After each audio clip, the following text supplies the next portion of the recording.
Good morning, students. How are you, dear students? So, dear students, we are continuing with our topic, that is the rise of nationalism in Europe. So, बेटा हम already इसके 3-4 topics को revise कर चुके हैं.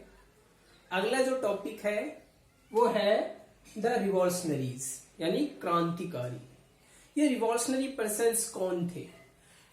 सो हमने भी अपनी नेशनलिज्म इंडिया में रीड किया है कि जो रिवॉल्यूशनरी पर्सन्स है वो स्पेशली किससे बिलोंग करते हैं? मिडिल क्लास से या फिर पुअर सेक्शन से बिलोंग करते हैं. उन्हीं के अंदर क्रांतिकारी फीलिंग्स आती है, या फिर हम कह सकते हैं जो मोनार्क के नजदीक होते हैं और किसी तरह से वो अपमानित होते हैं तो वो सिस्टम के अगेंस्ट में रिवोल्ट कर देते हैं, बगावत कर देते हैं. तो इसी तरह का फ्रांस के अंदर भी हुआ कि रिवॉल्यूशनरी पर्सन आखिरकार थे कौन. तो बेटा जब 1815 का टाइम पीरियड हुआ when the Napoleon defeated by the combined force of Europeans main power.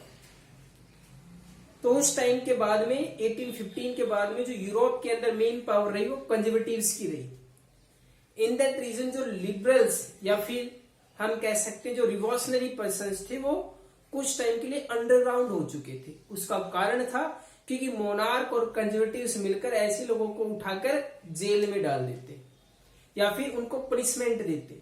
In that reason यहाँ पर पीपल्स कुछ टाइम के लिए अंडरग्राउंड हो चुके थे और लुइस फिलिप को फिर से एम्परर बना दिया गया फ्रांस का. ओके, क्योंकि पहले तो एक तरह से डेमोक्रेसी आई, फिर वहां पर डायरेक्ट सिस्टम आई, फिर नेपोलियन जबरदस्ती वहां का मोनार्क बन गया जो कि एक्चुअलिटी में था नहीं, और फिर से उन्होंने वही राजशाही परिवार के जो मेन मेंबर्स थे लुइस फिलिप को फिर से एम्परर बना दिया और पावर किसकी होगी? कंजर्वेटिव्स की आ चुकी थी. ओके, इन दैट रीजन इस टाइम पीरियड में जो रियल के रिवॉल्यूशनरी पर्सन्स थे या लिबरल्स थे वो सब अंडरग्राउंड हो चुके थे. कब? 1815 के बाद के टाइम पीरियड में. ओके, तो हम यहीं से रीड करेंगे कि वो रिवॉल्यूशनरी पर्सन्स कौन थे. तो हमने आपको कुछ बताया था जब हमने क्लास में इसको कराया था. तो एक बड़े ही फेमस पर्सन थे जिसका नाम था ज्यूसेप्पी मैज़िनी. क्या नाम है?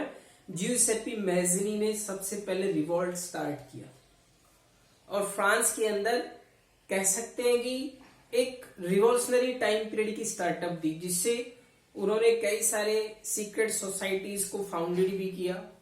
यंग यूरोप, यंग बर्न के नाम से, यंग इटली के नाम से ऐसी कई सारी सोसाइटीज उन्होंने फाउंडेड की थी और काफी सारे लोग इंस्पायर्ड भी हुए. उन्होंने भी सोसाइटीज को सेटअप किया, लोगों को इंस्पायर्ड भी किया. ओके, तो यहीं से बेटा वो रिवॉल्यूशनरी पर्सन्स आते हैं. तो सबसे पहला जो पॉइंट यहाँ पर मेंशन किया हुआ है, ड्यूरिंग द ईयर्स.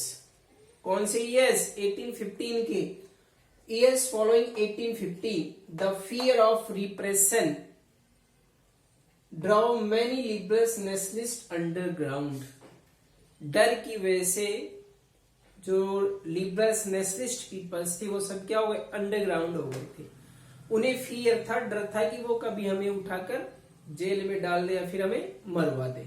ओके, ये कब की बात है? जब नेपोलियन डिफीटेड हुए थे. सेकंड पॉइंट, ज्यूसेप्पी मैज़िनी पहले ये पर्सन थे जिन्होंने फिर से रेवोल्यूशन किया, रिवॉल्यूशनरी एक्टिविटीज में इंगेज हुए और जिनका बर्थ 1807 में हुआ जियोना के अंदर. He became a member of secret society of the Carbonari. Carbonari के वो एक मेंबर बने. पहले उन्होंने खुद सेटअप नहीं की थी, पहले वो खुद एक सोसाइटी के मेंबर बने. नाम है ज्यूसेप्पी Mazzini. He was sent into exile in 1831 for attempting a revolution in Liguria. Liguria के अंदर रेवोल्यूशन करने की वजह से उन्हें 1831 के अंदर जेल में डाल दिया गया था. कहां पे डाल दिया? जेल में डाल दिया गया था. और उसके बाद उन्होंने सेकंड अटेम्प्ट भी किया, सेकंड रेवोल्यूशन भी किया, लेकिन उनके दोनों ही रेवोल्यूशन फेल्ड हो गए. कारण था क्योंकि सोसाइटी के अंदर एक तो ज्यादा लोगों ने उनका साथ नहीं दिया और जो पावर थी वो मेनली किसकी थी? कंजर्वेटिव्स की, मोनार्क की. इन दैट रीजन उनके इस रेवोल्यूशन को मोनार्की कई कंबाइंड फोर्स ने सुप्रेस्ड कर दिया था. आर्मी आई, जो कई सारे राजा थे उस टाइम पीरियड में, उस आर्मी ने इनको डिफीट या कह सकते हैं हम सुप्रेस्ड कर दिया था, दबा दिया था। Second, next point, Mazzini believed that God had intended nation to be the natural units of mankind. क्योंकि मैजनी का ऐसा विश्वास था कि जो ये नेशंस का फाउंडेशन हुआ है, जो नेशंस बने हैं, वो नेचुरली है और इन सब पर स्वाभाविक अधिकार है। स्वाभाविक अधिकार किसका? कॉमन पीपल्स का। किसका है?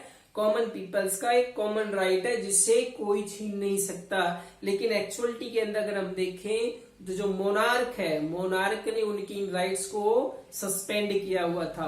कंजर्वेटिव्स नहीं चाहते थे कि उनको कुछ अधिकार मिले। Okay, next point number 4, secret societies were set up in Germany, France, Switzerland and Poland.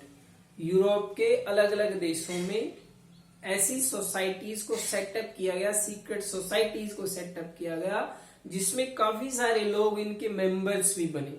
कहने का मतलब है यूरोप के अंदर रेवोल्यूशन को लीड करने के लिए, आगे बढ़ाने के लिए कई सारे देशों के अंदर सीक्रेट सोसाइटीज को फाउंडेड किया, जिसमें मैज़नी ने, ज्यूसेप्पे मैज़नी ने बहुत ही इंपॉर्टेंट रोल प्ले किया था। ओके, नेक्स्ट, मेटरनिच, ड्यूक मेटरनिच थे बेटा, ऑस्ट्रिया के मोनार्क थे, बता रखा है ना। ड्यूक मेटरनिच ने कई सारी स्टेटमेंट दी है, मैज़नी के लिए भी दी थी। ओके, और एक स्पेशल टाइम पीरियड जब फ्रांस के अंदर रेवोल्यूशन चला हुआ था तो पूरा यूरोप किसमें था? कोल्ड पोजीशन में था। कहने का मतलब है उसमें किसी तरह की कोई प्रतिक्रिया नहीं थी। ये स्टेटमेंट भी किसके थ्रू है? ड्यूक मेटरनिच के थ्रू है। तो यहाँ पर ड्यूक मेटरनिच स्टेटेड करता है स्पेशली ज्यूसेप्पे मैज़नी के लिए। वो क्या है? मेटरनिच डिस्क्राइब्ड हिम किसके लिए? ज्यूसेप्पे मैज़नी के लिए। Him as the most dangerous enemy of our social order. हमारा जो ये सोशल ऑर्डर है, जो समाज हमारे यहाँ पर स्थापित है, उस सोशल ऑर्डर के लिए ये हमारे लिए सबसे बड़ा खतरा है। ये स्टेटमेंट किसने दिया? ड्यूक मेटरनिच। कहाँ के एम्परर थे? ऑस्ट्रिया के। किसके लिए स्टेटमेंट दिया है? ज्यूसेप्पे मैज़नी के लिए दिया है। नेक्स्ट पॉइंट है बेटा, द एज ऑफ रेवोल्यूशन। अब ये रेवोल्यूशन का टाइम पीरियड कब से कब तक का है? तो 1830 से 1848 का टाइम पीरियड स्पेशली किसको रेफर करता है? रेवोल्यूशन को करता है। और कहां पर? यूरोप के अंदर। कहां पर है? यूरोप के अंदर ये टाइम पीरियड स्पेशली रेवोल्यूशन को रेफर करता है, क्योंकि डिफरेंट कंट्रीज का तो अभी जो डिफरेंट कॉन्टिनेंट है उनमें तो रेवोल्यूशन था ही नहीं। तो रेवोल्यूशन स्पेशली 1830 से 48 का है और यूरोप को रिप्रेजेंट करता है, जिसमें फ्रांस भी है और भी कई सारे कंट्रीज इंडिपेंडेंट हुए। स्विट्जरलैंड ऑलरेडी हो चुका था, ग्रीस भी है। ओके, ये सब कंट्रीज धीरे धीरे इसमें रेवोल्यूशन स्टार्ट हुआ। इटली में भी हुआ, जर्मनी के अंदर भी हुआ। ये सब टाइम पीरियड किसको रेफर करता है? रेवोल्यूशन को करता है। रेवोल्यूशन टाइम पीरियड को करता है, स्पेशली किसमें? यूरोप कॉन्टिनेंट के अंदर। क्लियर?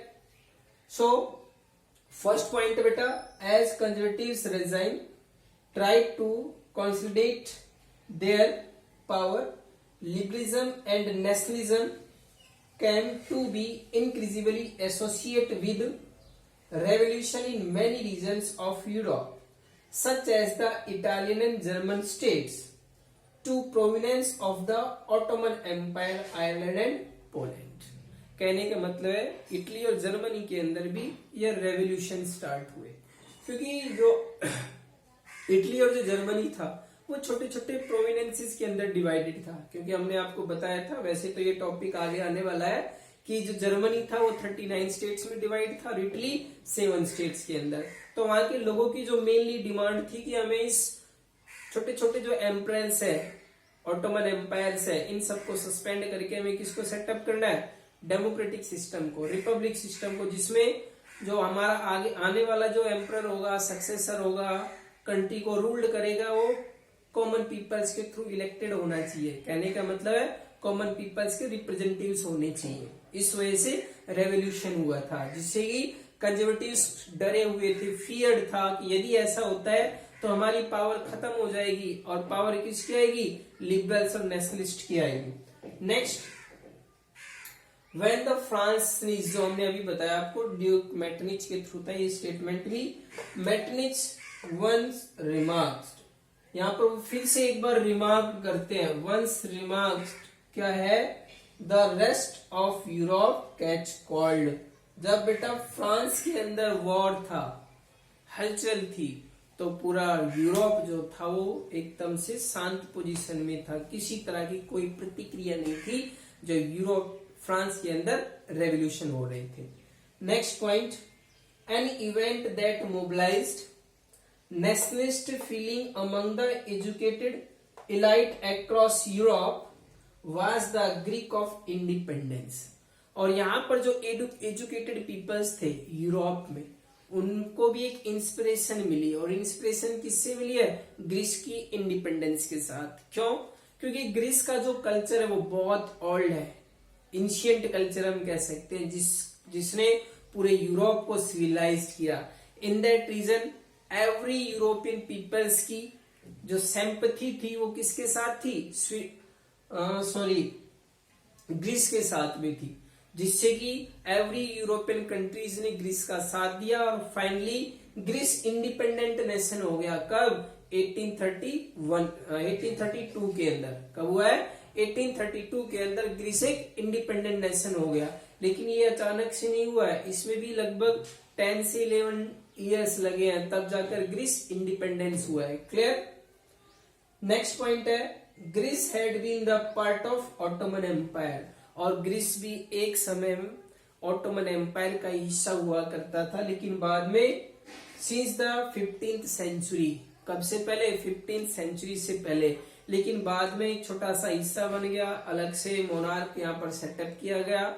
बाद में लोगों के अंदर जब नेशनलिस्ट की फीलिंग आई तो इसके अगेंस्ट में रिवोल्ट करना शुरू किया, और फाइनली ग्रीस एक इंडिपेंडेंट नेशन हुआ। ओके, इसी टाइम पीरियड में जैसे ज्यूसेपी मैजनी ने भी 1831 में रिवोल्ट किया, लेकिन उनका रिवोल्ट फेल हो गया क्योंकि कंबाइंड फोर्स ने उनको सुप्रेस्ड कर दिया था।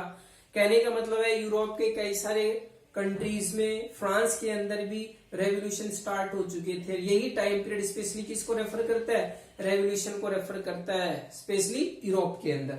नेक्स्ट और लास्ट है बेटा, Greek living in exile and also from many West Europeans who had sympathy for ancient Greek culture। और यूरोप के जितने भी कंट्रीज थे उन सब की सिंपैथी किसके साथ में थी? ग्रीस के साथ में थी। उसका कारण था एंशिएंट कल्चर, बहुत पुराना कल्चर था उनका। और यूरोप के मोस्ट ऑफ कंट्रीज को सिविलाइज किसने किया है? ग्रीक के सिविलाइजेशन नहीं किया है। इन दैट रीजन हर एक कंट्री चाहते थे कि ग्रीस क्या हो, एक इंडिपेंडेंट नेशन हो, उस पर किसी दूसरे का अधिकार ना हो, राइट ना हो। तो माय डियर स्टूडेंट्स, ये दो टॉपिक जो अभी कराए आई थिंक आपको समझ में आए होंगे, क्योंकि ये तो पहले से लिखवा रखे हैं। एक बार सही ढंग से इनको पढ़ लेना, रिवाइज कर लेना। ओके, कोई प्रॉब्लम हो एक बार एनसीईआरटी बुक पढ़ना, then you ask me. Clear? Okay बेटा, तो अपना ख्याल रखिएगा, सुरक्षित रहिए, अपने घर पे रहिएगा। Okay, good bye.